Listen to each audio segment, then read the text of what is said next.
Hello guys! Today, magluluto po tayo ng palabok. Ito, magpapakulo muna ako ng broth. Yan yung ulo ng shrimp, tsaka mga ulo ng tinapa na leftover. Finireserve ko siya para may lasa yung ating sauce ng palabok. Pakukuluan ko muna siya ng mga 10 minutes. Ayan po, kumulo na po ng 10 minutes yung ating broth po, or yung ating broth sa palabok po. Stick blender lang po natin yung boil nating broth para yung lasa ay mapupunta po lahat sa broth.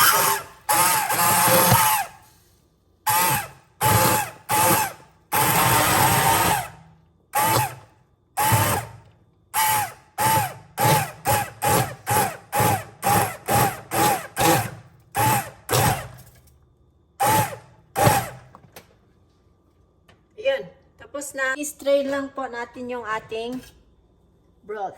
Strainer lang po natin para hindi maisama yung mga tinik ng ating shrimp, tsaka yung ulo ng tinapa.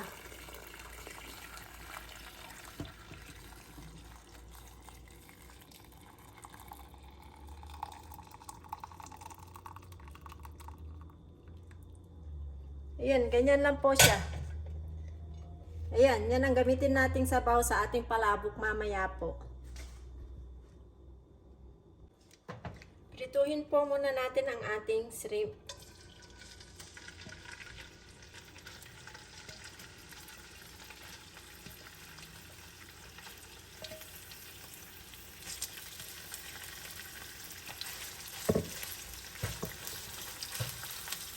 Yan, antayin natin hanggang maluto po yung ating shrimp.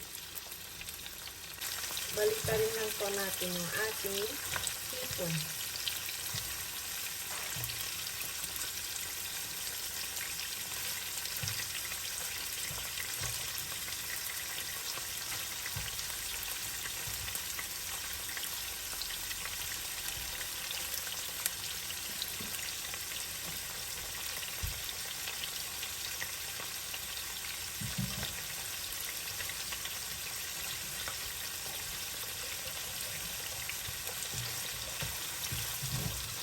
Ayan, luto na yung shrimp.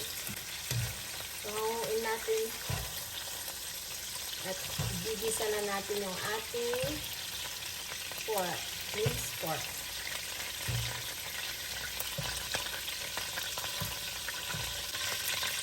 Lagyan natin yung sibuyas. Gisahin po muna natin yung sibuyas. Ayan, medyo brown na yung ating onion. So, lagyan na natin yung ating bawang. Igisa lang natin hanggang mag-golden brown yung ating bawang. Ngayon ay golden brown na yung ating sibuyas tsaka bawang. Lagyan na natin yung ating minced pork.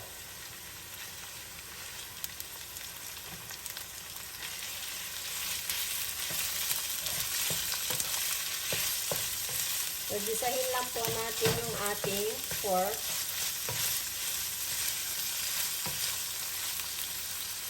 Then, maglagay din po tayo ng black pepper.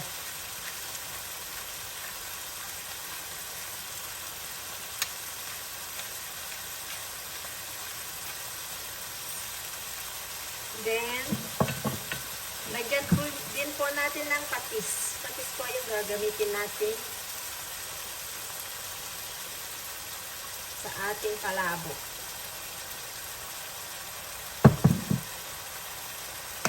Then, halu-haluin lang po natin hanggang maluto yung ating brown pork. Ngayon po ay lalagay na natin yung ating pampakulay, yung aswete. Ayan, gigisa lang po natin ng konti para magkakulay yung ating sauce.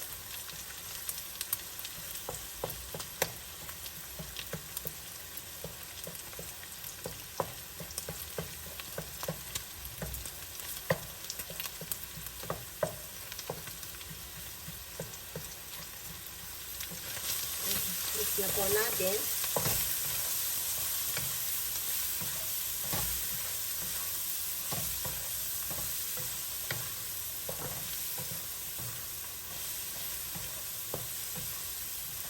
And then, ilagay natin yung kalahati ng shrimp na niluto natin kanina.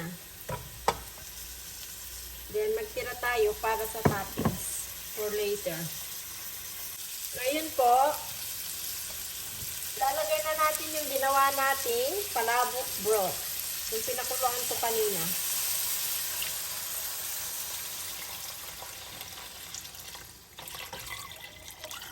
Ayan na. Yung broth natin. Then, halo-haluin lang po natin hanggang kumulo yung ating sauce. Tapos, ito po yung gagamitin kong pang-thickening sa sauce po natin. Gumamit ako ng palabok, mamasita, sa thickening sauce natin para mas lalong sumarap yung lasa ng ating palabok sauce. Then po ay lalagay na po natin yung ating sauce.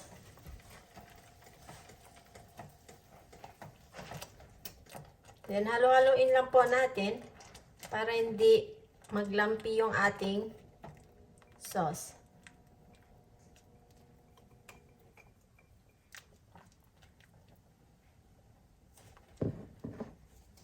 Ngayon po, tamang-tama na po yung lapot ng ating sauce para sa akin. Nasa sa inyo na po kung gaano kalapot ang gusto nyo sa inyong sauce. Pero sa akin, tamang-tama na po yung ganitong kalapot. Luto na po siya. So, pwede nang i-mix sa ating noodles. Ito po yung gamit kong noodles. Nalagay ko na yung isang buo. Dadagdagan ko na lang ng isa pa. Ayan, lulutuin lang po natin yung ating noodles. Ayun po, luto na yung ating noodles. So, i-drain na lang po natin siya. So, ito na guys, yung ating palabok. Lalagyan na po natin ng sauce yung ating noodles.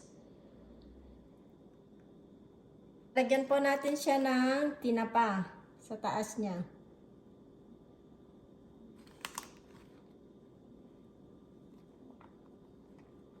Ayan, may tinapa na sa taas. Then, lalagyan din po natin ng roasted garlic yung taas. Ayan yung roasted garlic yung taas. Then, lalagyan din po natin ng chicharon.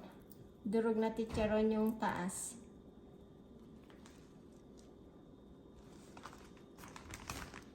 Then next, ipapatong na po natin yung ating shrimp. Yung tinira nating shrimp kanina. Sa taas. Dagdagan pa po natin ng sauce yung taas niya. Para ma-mix po yung mga pinatong natin.